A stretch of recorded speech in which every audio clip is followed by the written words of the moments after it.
जय श्री राम दोस्तों खोज भक्ति चैनल में आपका स्वागत है। खोज भक्ति चैनल आज आपके लिए जो प्रसंग लेकर के आया है उस प्रसंग का नाम है सद्भाव का प्रभाव। तो दोस्तों चलते हैं मार्मिक प्रसंग की तरफ। मनुष्य और अन्य प्राणियों में सिर्फ इतना ही अंतर है कि मनुष्य में बुद्धि है, विवेक है। वह अपने बुद्धि विवेक के बल पर हजारों वर्षों से अपने जीवन को सुखी बनाने का प्रयास करता चला आ रहा है। इस भौतिक जगत में जीवन उपयोगी भौतिक उपलब्धियों के लिए प्राणी मात्र में विविध संघर्ष है। मनुष्य उन संघर्षों को यथासंभव टालकर या अधिक से अधिक कम करने का प्रयास करके जीवन की दिशा में अग्रसर हो रहा है। मनुष्य का यह प्रयास ही विभिन्न धर्मों, संस्कृतियों और सभ्यताओं के रूप में विकसित हुआ है। फिर भी प्रश्न उठता है कि क्या मनुष्य अपने लक्ष्य पर पहुंच गया? फिर आज भी वह संघर्ष ज्यों का त्यों क्यों है? आमतौर से जीवन में देखा जाता है कि हम सभी लोग छोटी मोटी बातों में दूसरों की निंदा या आलोचना किया करते हैं। वस्तुतः यदि हम अपना भला चाहते हैं और अपने अथवा अन्य लोगों के जीवन में सुख शांति लाना चाहते हैं तो बुराई देखना छोड़कर केवल उनकी अच्छाइयाँ ही देखें।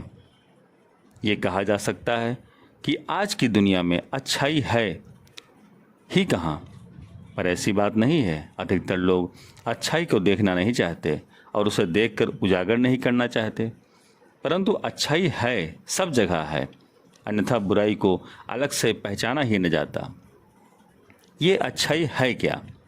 सद्भाव, स्नेह, यह मनुष्य में ही नहीं बल्कि पशु पक्षी सभी प्राणियों में पाया जाता है।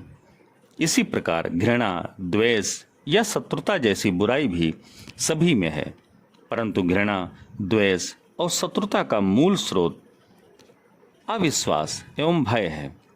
खतरनाक से खतरनाक जंगली जानवर या विषधर सर्प भी तब तक आप पर हमला नहीं करेगा जब तक उसे विश्वास रहे कि आपसे उसे कोई भय नहीं है। भय की कल्पना होते ही वह आपको दबोच लेगा। ठीक यही स्थिति मनुष्य की भी है।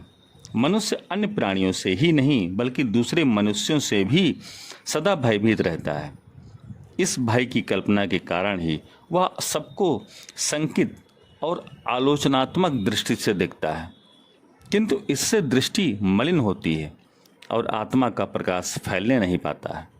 मनुष्य यदि अपने पूरे विवेक और दृढ़ मनोबल से सभी के प्रति अपने सद्भाव का विकास करे तो संभव है उसे थोड़ी असुविधा हो, पर उसकी क्षति कभी नहीं हो सकती।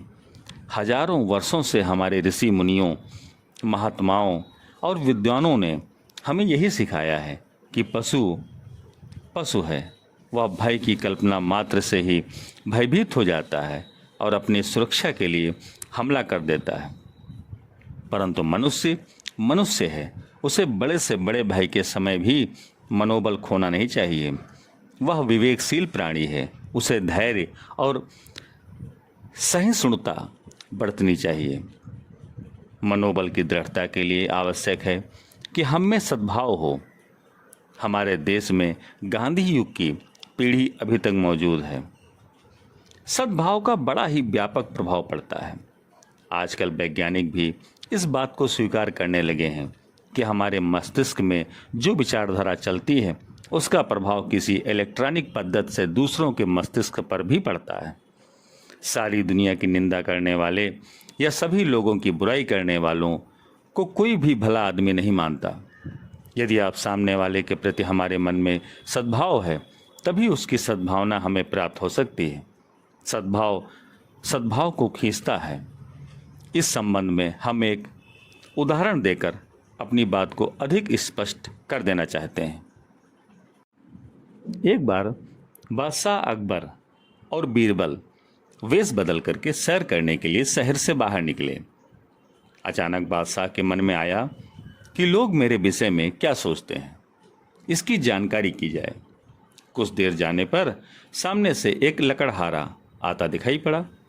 बादशाह ने बीरबल से पूछा कि बीरबल, यह आदमी मेरे बारे में कैसा विचार रखता होगा? बीरबल ने उत्तर दिया, हुजूर, जैसा विचार आप उसके बारे में रखते होंगे वैसा ही वह भी आपके प्रति रखेगा, क्योंकि दिल से दिल की राह है।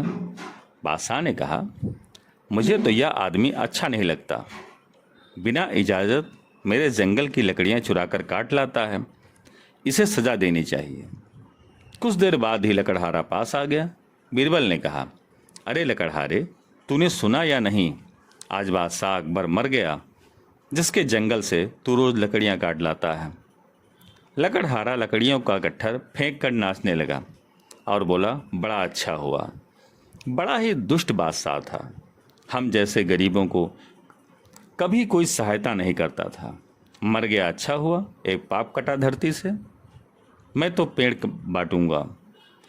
उसी समय दूर आगे जाने पर एक बुढ़िया घास का गट्ठर लिए आती दिखाई पड़ी। बीरबल ने बादशाह से पूछा, हुजूर, इस बुढ़िया के विषय में आपके क्या भाव हैं?